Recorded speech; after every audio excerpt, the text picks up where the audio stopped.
Well, just like 2020 has been a little odd, so was this first recording. My laptop just, boom, shut down. So I had to restart it. So unfortunately, this video is going to be in two parts, but that's not going to hurt you. All you do is just start the next video. You guys are tech savvy and we'll be able to handle that without any stress or worry. So back to Indians, back to Native Americans, so I was talking about regionally, the way in which Indians were viewed were very different. We have a different perspective. If you look at people who are living in the Northeastern Corridor, who are living in big cities like Boston and New York, the way in which they wrote about Indians was more like noble savages and lovers of the land and peaceful, creative creatures. But if you were to speak to somebody who lived at that point in time, let's say 1810 in the frontier of like Ohio and Illinois and Indiana, they have a very different take and perspective of Indians. They would tell you that Indians, Native Americans, were bloody, violent savages. And, would, if they felt like you were infringing into their land or infringing into their rights, you could be scalped. A great story about Daniel Boone was taken in by Indians kind of as an orphan, but his brother was brutally murdered by them.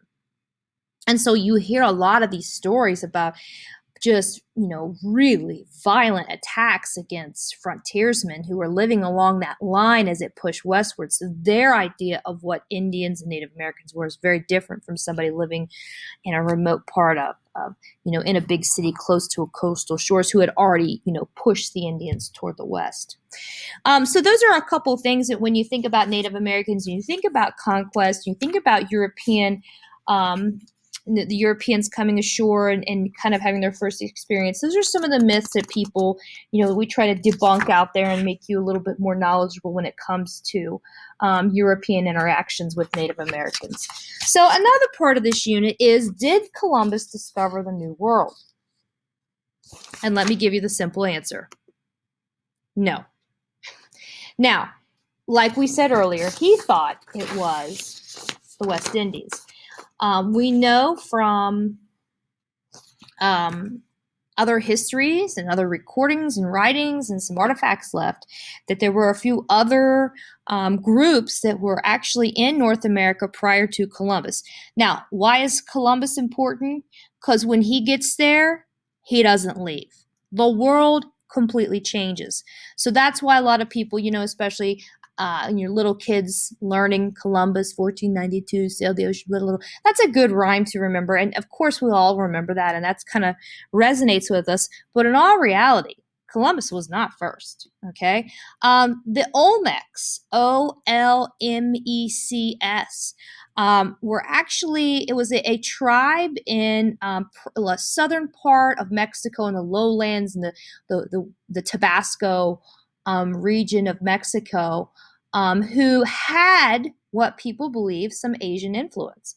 And there are a couple historians out there who actually will say that these Olmecs were linked with the Shang dynasty from China, and that they had some interactions with each other and influences with each other. And people look at these statues and recognize, well, yeah, this does look like a Far East statue. And so there's some history there that maybe, as early, way beyond Columbus, and we're talking about, into the 1200s, that maybe the Olmecs had some connection with some China dynastic rule. There are also people that say that the Olmecs also were connected with Africans, and that they were trading along those borders, and that those things, and not borders, but through those oceans, that actually this was way beyond and predated Columbus by many years. And of course, you guys are very familiar with Leif Erikson, the Norse explorer who was in Iceland early on and predated Columbus too. So this was not like, Columbus was not the first experience that the New World had with Europeans, or at least people from other continents. There were some instances out there. The difference is that Columbus had a permanent settlement. When he comes ashore, Europeans do not leave. In these cases, the European influence is a little bit on shaky ground. There's a lot of evidence out there, but they leave. And there's 500 years or so until somebody comes back again. Columbus, the difference is he stays. So we're going to see a massive clash of culture here between Europeans and between Native Americans. First of all, the biggest thing is that they don't really have a single tribal leader. Now, there will be people who take the role and lead, but it's not like a universal thing. It's not a nation state as we are so used to looking at in history. Europeans came across and wanted to meet the official head of state, and Native Americans will say, well, it was this chief in this area, but by March we're going to move and it might be another group. And so it was kind of an ever-evolving door. It was not necessarily one person as a go-to for a head of state. Okay, and so that was one of the things that frustrated Europeans. It was like, wait a minute, I talked to this guy, we made this treaty, but where's he at? And where's these people? They're long gone. And now do I still have a treaty with these people? And there's so many different tribes, and there was different languages and different customs and different cultures, and it was very hard to keep up. There was no central one person, one language, one government to deal with. So that was tough. That's going to cause quite the cultural clash, because we're coming from a nation where you say, here is Spain, and here is Italy, and here is France. And if you remember that map I showed you a couple of minutes ago, there's lots of different Indian tribes, many, so there's just no way to be able to kind of organize to make one leader. They do not have any kind of private property. They have mostly what's on their back, what can be carried by horses, but they don't say, hey, this river valley, this acreage is mine. They move around, they share it. They don't really understand the big deal about landowning. They share it with each other. And Europeans, when they come ashore, they're all about private property. And you got to think Europeans are coming from the movement, the agricultural revolution, where enclosure and closing in your area with your herd of sheep and your cows and your crops. This is my property. That's the kind of mentality they're coming from. And the Indians are like, Native Americans like, wait a minute, we'll all just share it. Communal living. We don't have to divide up this land, not to mention we're not going to be here probably really long. And number two, it's all of ours. We kind of pool our money together.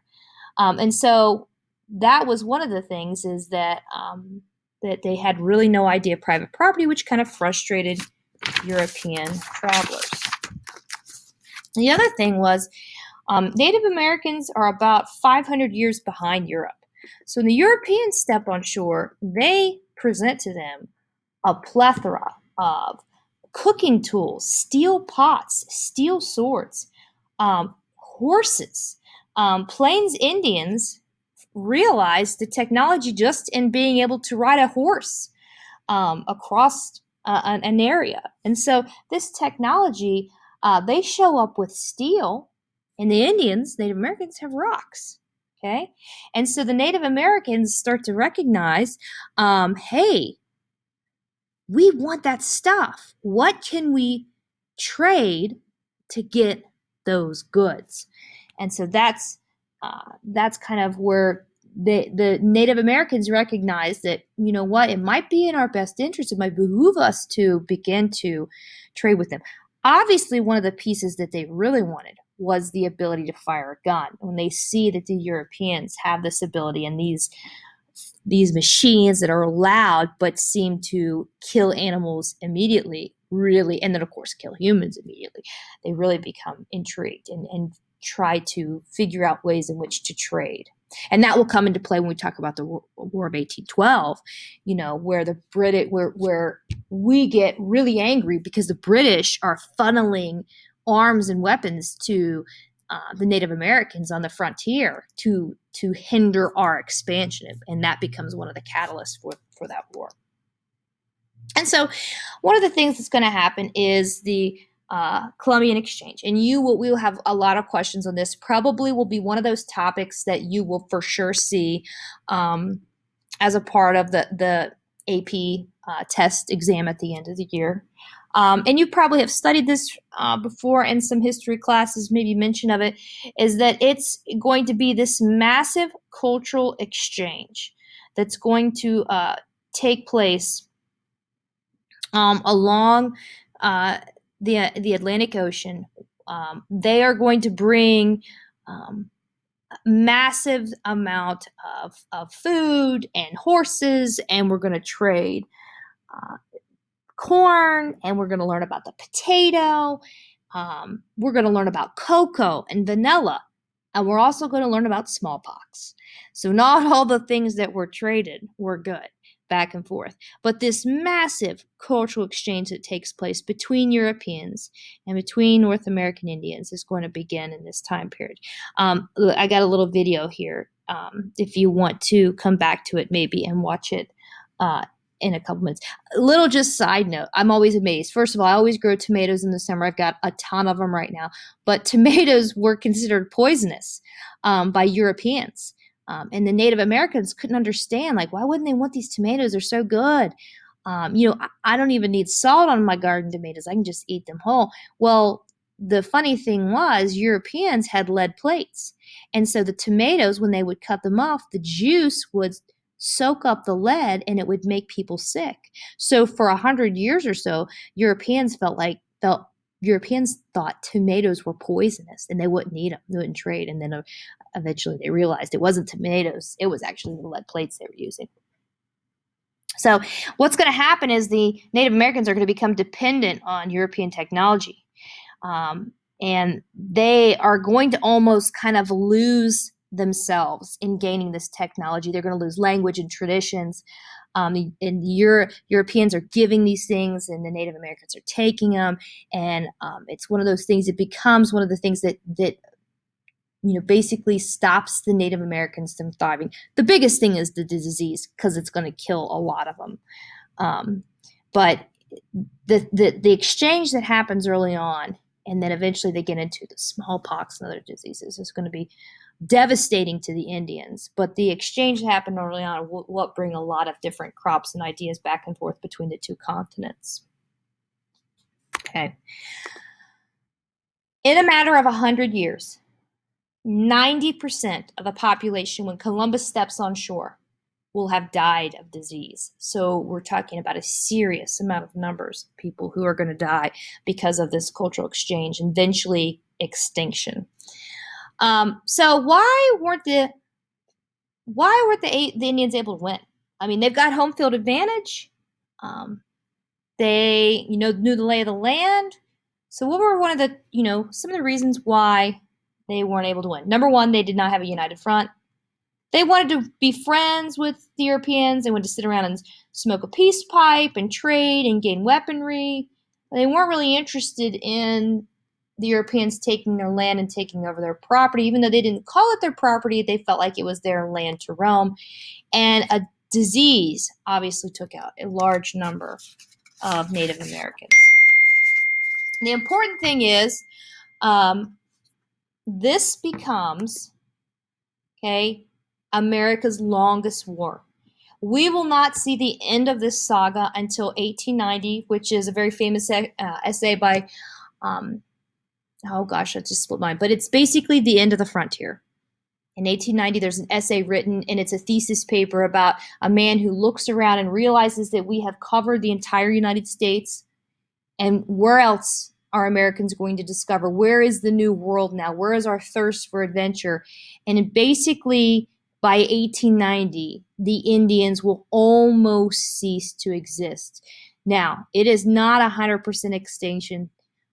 There will be moments of, in the 1960s, we will see the Indian Affairs, and we'll see some sit-ins from the Indians. They will kind of, every once in a while you'll hear from them. But for the most part, this is going to be a consistent saga and a consistent fight from 1492 all the way to 1890.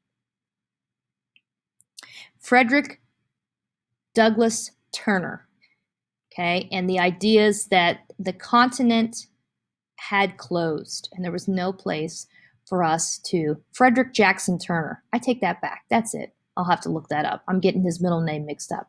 But he wrote an essay about how the frontier had ended. But this becomes our longest war. We're going to intertwine the Native Americans throughout a lot of this early American history. And there'll be a little bit at the end here in modern America, but for the most part, we'll focus on this, and it becomes our longest war. So, not too bad for our first set of notes. Sorry about the little blip in the middle. But like I said, this will be out there. You can go back to it if you want. You can click back on that Columbian Exchange video. Hopefully that link works. I'll double check that here when I get finished. But this is kind of what we do. We take notes in class. Now, in class, it's so much better because typically we talk about things, and we'll typically have little things that we, kind of hang up on, and little catchphrases as the year goes by, and it becomes a really fun kind of class. So that's it for our first set of notes. The nice thing about this unit, it's really quick, and that's why I wanted to get it done and out of the way. We're going to have one more set of notes specifically addressing slavery and Inca media system and the Valladolid debates, and talking about De las Casas and those type of things. But other than that, really our focus this unit is European interaction with Native Americans. When Europeans kind of forged ahead and Native Americans were there, and what kind of relationships and what kind of events occurred as a part of that first meeting. So anyhow, hope you have a great day, and I can't wait to see you guys soon. So stay healthy and wear your mask.